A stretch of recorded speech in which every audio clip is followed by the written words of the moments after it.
2021년 2월 1일 호주 멜버른의 조용한 동네에 살고 있었던 장주는 이날 저녁밥으로 닭고기 스프를 만드는데 무려 5시간을 쏟았을 정도로 심혈을 기울여 저녁 준비를 하고 있었습니다. 누구와 먹기 위해? 너무 사랑하는 아들과 함께 먹기 위해서.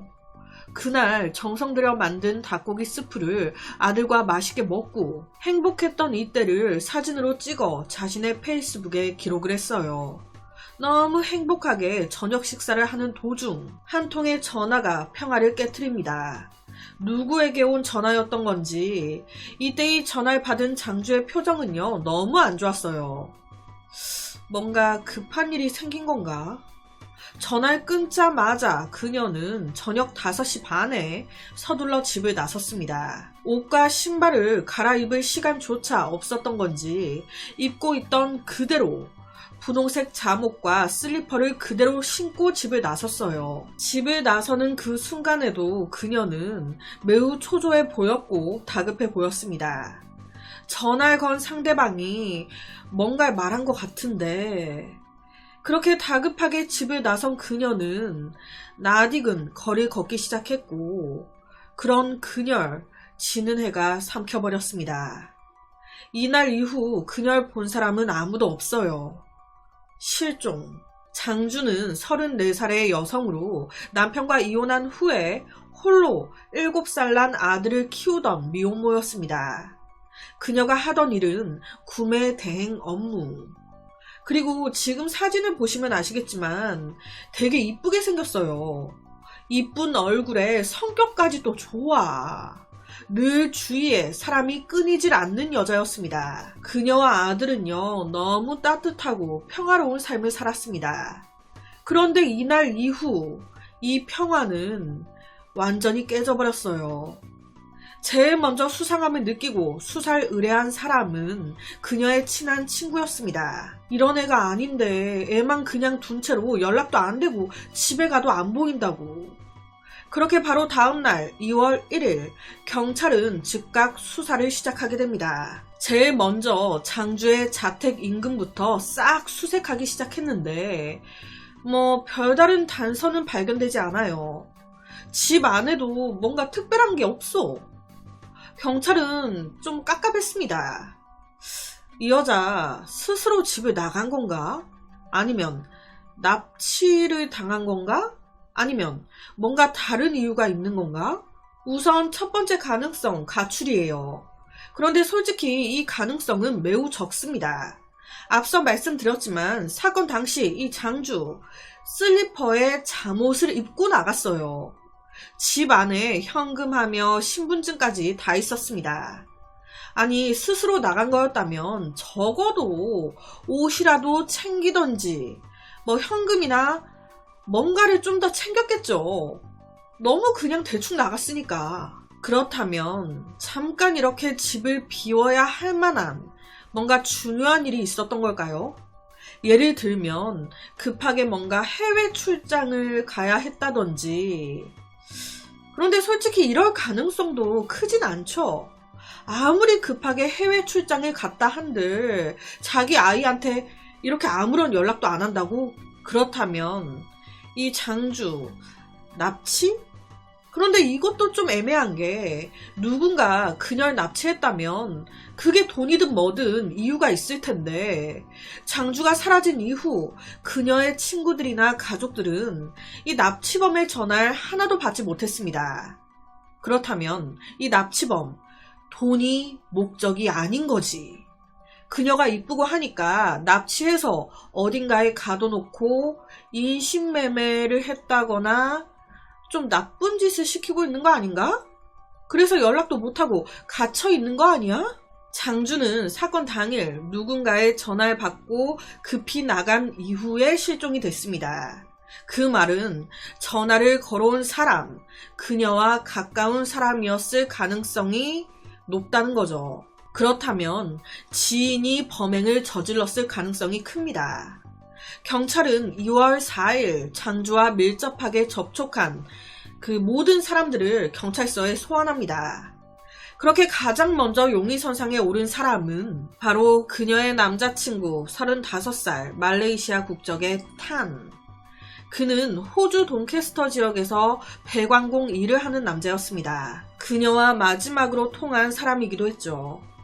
뭐 얼굴 지적을 할 건 아니지만 지금 딱 보시면 탄 약간 뚱뚱하고 무엇보다 인상이 그렇게 좋지 않아요. 그는 2월 1일 날 그녀를 만났냐 뭐 했냐 라는 경찰의 질문에 그날 있었던 일을 간략하게만 설명했습니다. 그날 통화하고 저녁에 장주 집에서 아들과 셋이 같이 저녁 먹었어요. 저녁 먹고는 갑자기 누군가의 전화를 받더니 산책 좀 하고 오겠다면서 아들 좀 봐달라고 하더라고요. 그리고 다급하게 그냥 나갔어요. 그게 끝이에요. 그 이후로 그녀를 보지 못했습니다. 이 말에 경찰은요, 계속 물었어요. 장주가 그때 누구 전화를 받았는지, 왜 갑자기 나간 건지 당신한테 아무 말도 안 했습니까? 마지막 통화 기록은 당신이던데. 이때 탄은 시선을 낮추고 고개만 저었습니다. 전 아무것도 모릅니다. 분명히 누군가의 전화를 받고 나갔어요. 그런데 이런 탄의 행동에 경찰은 좀 뭔가 이상함을 강하게 느꼈어요. 왜냐면 지금 자기 여자친구가 실종이 된 거예요. 죽었는지 살았는지 알 수가 없는데 그에 비해 이 남자 너무 차분한 겁니다. 여자친구를 잃은 남자 같지가 않아. 경찰은 더 이상 탄에게 아무것도 묻지 않았습니다. 다음 취조 대상은 멜버른에 있는 장주의 가장 친한 친구 캐디였어요. 캐디는 장주한테 제가 여러 번 전화를 걸었었는데 연결이 안 되더라고요. 이런 애가 아닌데. 그래서 바로 경찰에 전화를 한 거였어요. 이때 캐디는요, 경찰에게 중요한 말을 합니다. 장주는요, 아이만 두고 그냥 이렇게 갈 애가 아니에요. 가장 친한 친구인 저한테도 아이를 잘 안 맡기는 앤데, 아이는 무조건 자기 손에서 케어하는 앤데, 그날 남자친구한테 그냥 맡기고 집을 나갔다고요? 남자친구가 그래요? 솔직히 저는 이해가 안 되네요. 남자친구 탄의 말에 따르면 그날 저녁 장주는 누군가의 전화를 받고 서둘러 집을 나섰습니다. 아들과 탄만을 집에 두고 말이죠. 이 친구 캐디뿐만이 아닌 다른 지인들 역시도 이 부분이 이해가 안 된다는 반응들이었어요. 이런 애가 아니라고. 그러다 보니 경찰은 자연스럽게 탄에게 집중할 수밖에 없었습니다. 탄한테 자신과 장주의 사이 관계를 물어봐봤자 좋았다 할 게 뻔하니 이때 경찰은 주위 사람들에게 탄과 장주의 관계가 어때 보였는지 들은 건 없는지 물어보게 되는데 이때 친구 캐디가 하는 말이 솔직히 탄 그리고 장주 둘이요 오래 만난 것도 아니에요. 한 달 정도 만났나? 장주가 탄 그 남자를 만나면서 좀 힘들어 했었어요. 2월 1일 날 사실 낮에 저한테 전화가 왔었어요. 그때 장주가 저한테 둘 사이에 무슨 일이 있었던 건지 정확히는 모르겠지만 그냥 헤어지고 싶다고 얘기를 했었습니다. 즉, 둘 사이가 그닥 좋진 않았던 거죠. 경찰은 장주의 이웃집 탐문 수사에 들어감과 동시에 그녀의 집 주위 CCTV 영상들을 확인하기 시작했습니다. 결정적인 단서가 된 건 장주의 바로 이웃집, 그 이웃집 현관에 떡하니 붙어있던 감시 카메라였습니다. 그 이웃집 CCTV 속에 의심스러운 2대의 자동차가 발견된 거예요. 장주가 사라진 2월 1일 오후 4시부터 다음날 2월 2일 오전 8시까지 이 두 자동차는 에핑 지역과 돈캐스터 지역에 나타났습니다. 여기서 에핑은 장주가 살았던 동네고요. 돈캐스터는 탄이 일하고 있었던 동네였습니다. 이들 집 근처에 떡하니 나타난 거예요. 이걸 확인한 경찰은 탄이 더욱더 의심스러웠습니다. 이런 상황에서 이웃 주민은 또다시 중요한 말을 합니다. 장주가 사라진 2월 1일 날 늦은 저녁에 이상한 소리 들었었어요. 평소에 장주 집이 아들과 둘이 살았다 보니 큰 소리가 난 적이 없었거든요.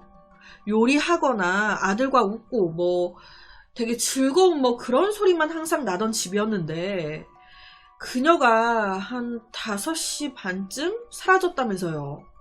그 후에 저녁 늦게 갑자기 장주집에서 쾅 하는 큰 소리가 몇 번 났었어요. 그때 너무 시끄러워서 주변 지역의 많은 사람들이 그 소리에 깰 정도였다니까요. 거기다 또 다른 이웃은요. 다음 날인 2월 2일 새벽 4시경에 2명에서 3명 정도의 남자가 말하는 소리 들었다는 거예요. 한 15분 정도 얘기하는 소리가 들렸던 것 같아요. 자, 이 이웃이 얘기한 새벽 4시경 2명에서 3명 정도의 남자. 이들이 이 사건과 연관이 있는지 없는지 모릅니다. 그냥 우연의 일치로 지나가던 사람들이었던 건지 아니면 이 사건에 연관된 사람이 여러 명인 건지. 하지만 이웃들의 말을 들었을 때 한 가지는 확실한 것 같습니다. 장주, 사고를 당했을 가능성이 크구나. 그리고 이 사건에 남자친구 탄이 연관되어 있구나. 바로 경찰은 남자친구 탄을 다시 소환합니다. 그런데 와, 이놈 집에 없어. 연락도 안 되네.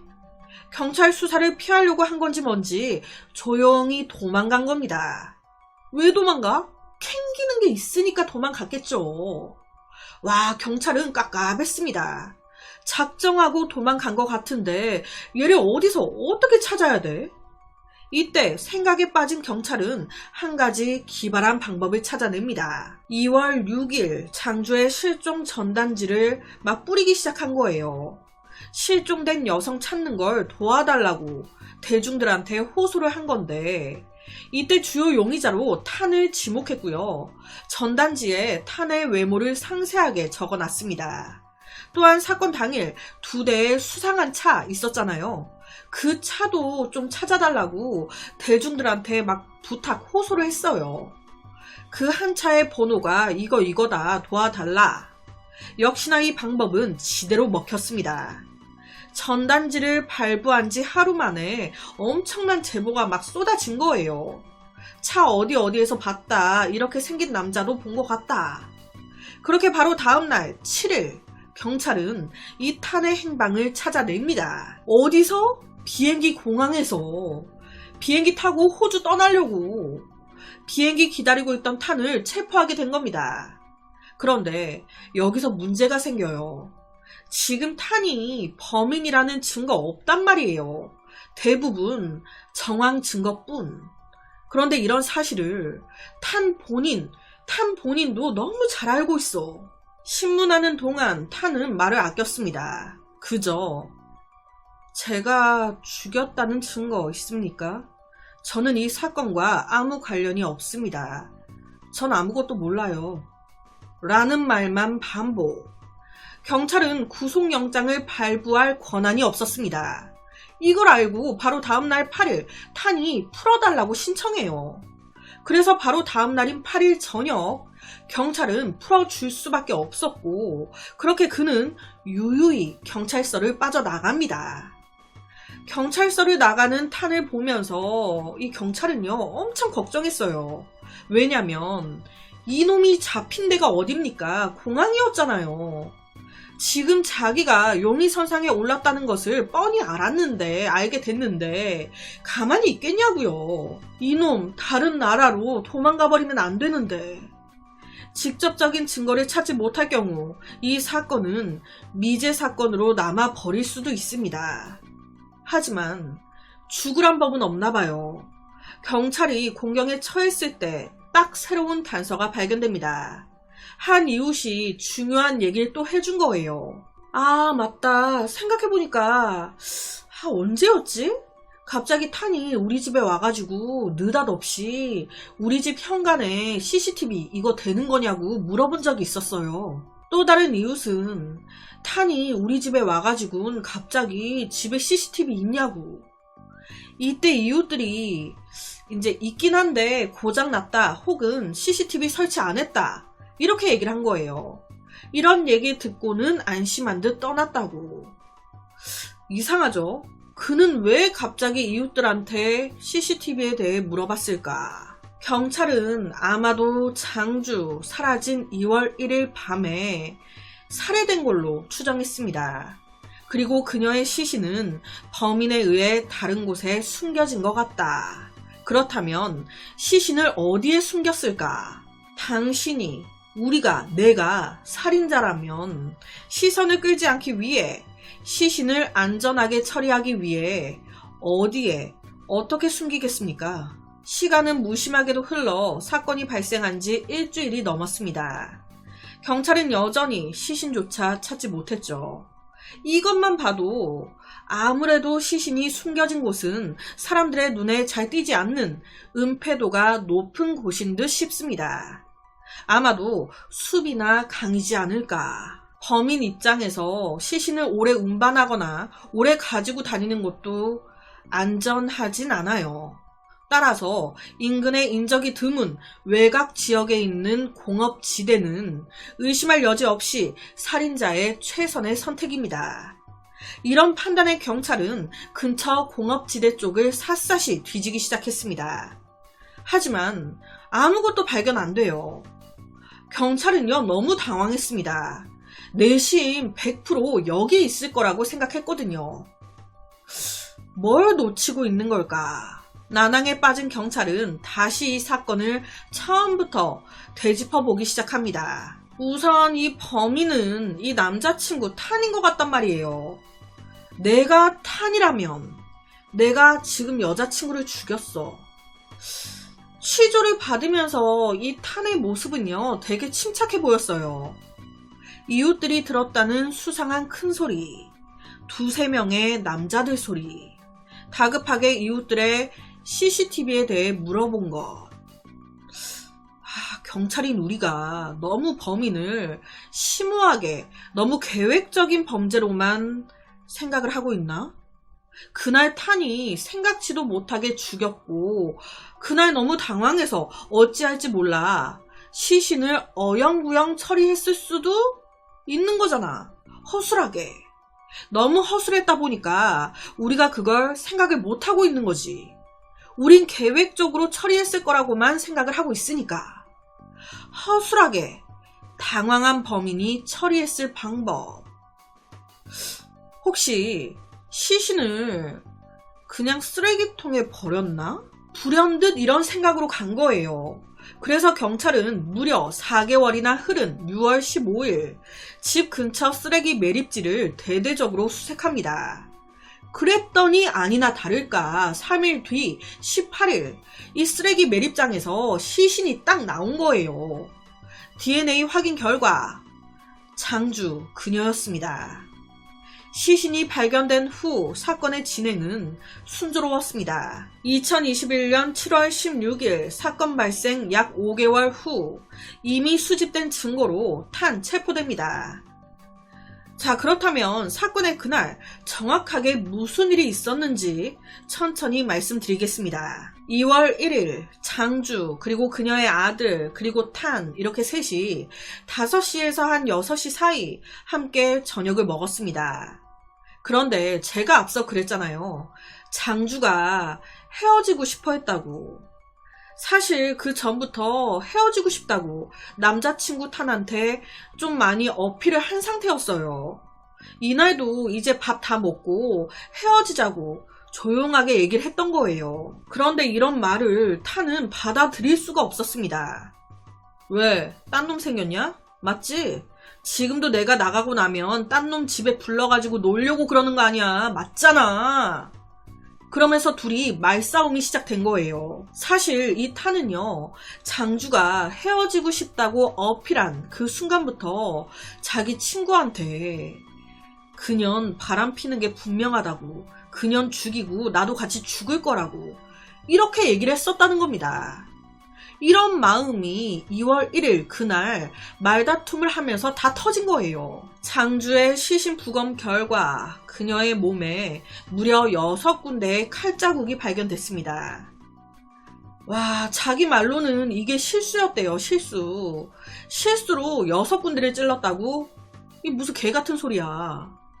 그 이후에 그는요, 장주의 시신을 세탁실로 옮깁니다. 그리고 피로 물든 침대 시트를 빨기 시작해요. 자, 여기서 한 가지 의문점이 생기죠. 당시 7살 난 아들이 같이 있지 않았나? 이 아들은 아무것도 몰랐던 거야? 네. 당시 아들은요, 다른 방에 있었다고 해요. 몰랐대요. 그러니까 순간적으로 모든 게 일어난 거예요. 시신까지 세탁실로 옮긴 후 당황한 그는 자신의 룸메이트에게 전화를 했습니다. 야, 내가 방금 장주 죽여버렸어. 우선 급한 대로 세탁실에 숨겨는 놨는데 이게 점점 냄새가 나기 시작할 텐데 이거 어떡하냐? 네가 나 좀 도와주라. 그리고 자기 핸드폰으로 검색도 합니다. 호주에서 악취나는 쓰레기 처리하는 방법. 호주에서 사람 죽이면 몇 년 받나요? 등등. 그리고 다음날 그녀의 아들을 아무 일도 없었던 것처럼 엄마 어디 갔다고 하면서 자기가 아들을 학교에 데려다 주고요. 다시 장주의 집으로 돌아와서 세탁실에 있는 시신을 꺼내 시신처럼 안 보이게끔 꽁꽁 묶고 큰 가방에 넣어 그날 새벽 자기가 일하는 돈캐스터 지역으로 이동합니다. 그리곤 거기에 있는 바퀴 달린 쓰레기통에 넣은 거예요. 그 후에 그 근처에 딱 숨어서 쓰레기차가 수거해 가는지 어쩐지 다 확인합니다. 가져간다. 이렇게 처리하고 나니 순간 생각이 든 거예요. 혹시 CCTV...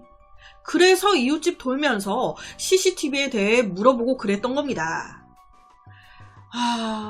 우선 이 사건의 그 결론이요. 이 탄 몇 년 받았는지 아세요? 28년 받았대요. 저는 개인적으로 이거 너무 낮지 않나. 헤어지자고 했다고 죽였어요. 그 후에 시신을 유기, 쓰레기처럼 버렸단 말이죠. 그런데 28년? 와, 도주까지 하려고 했는데 짭니다, 짜. 그런데 여기서 이 사건은 끝이 아니에요. 이 다음에 벌어진 일은 이 사건을 더욱더 기괴하게 만듭니다. 2021년 7월 9일 아침, 앨리스는 잠에서 일어나서 아침밥 먹으려고 테이블에 앉았는데 이때 페이스북에서 친구 신청이 하나 들어온 거예요. 누구지? 하고 봤더니 장주야. 장주한테 친구 신청이 들어온 거예요. 프로필 사진을 눌러봤더니 뭐야, 장주 사진이 있으면 그 주위가 화환으로 둘러싸여져 있어. 그리고 그 사진 아래 사망한 사람이라고 적혀있고, 더 이상한 건 이 장주로부터 친구 신청을 받은 사람이 앨리스뿐만이 아니었다는 겁니다. 여러 사람들이 같은 친구 요청을 받은 거예요. 2021년 7월 9일은 당연히 장주 사망에 있었고 시신까지 발견된 상태였어요. 거기다 장주의 원래 친한 친구한테 확인한 결과 친구 신청을 걸었던 이 장주 페이스북 원래 본인께 맞았습니다. 죽은 장주가 친구 신청을 걸었을 리 없잖아요. 타인이 누군가 장주의 페이스북으로 걸었다는 건데 그 사람은 어떻게 장주의 비밀번호하며 이런 걸 알았던 걸까요? 그리고 왜 이런 짓을 한 걸까?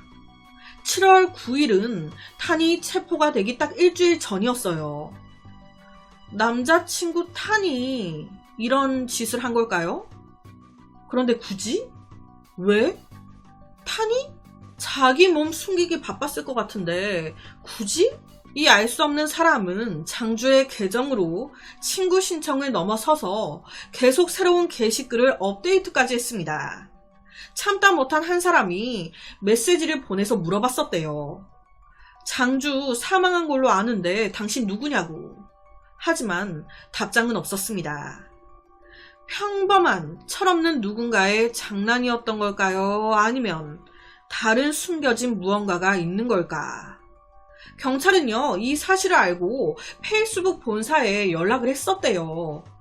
그런데 그 이후에 어떻게 된 건지 별다르게 해명은 없었다고 하더라고요. 굉장히 이상하죠.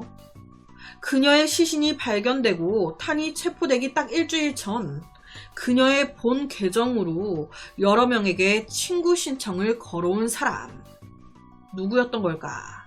여튼 진범, 탄, 28년형을 받았다고 하는데 그렇게 이국 땅에서 홀로 남겨진 채 살아가고 있었던 미혼모가 이렇게 목숨을 잃었습니다.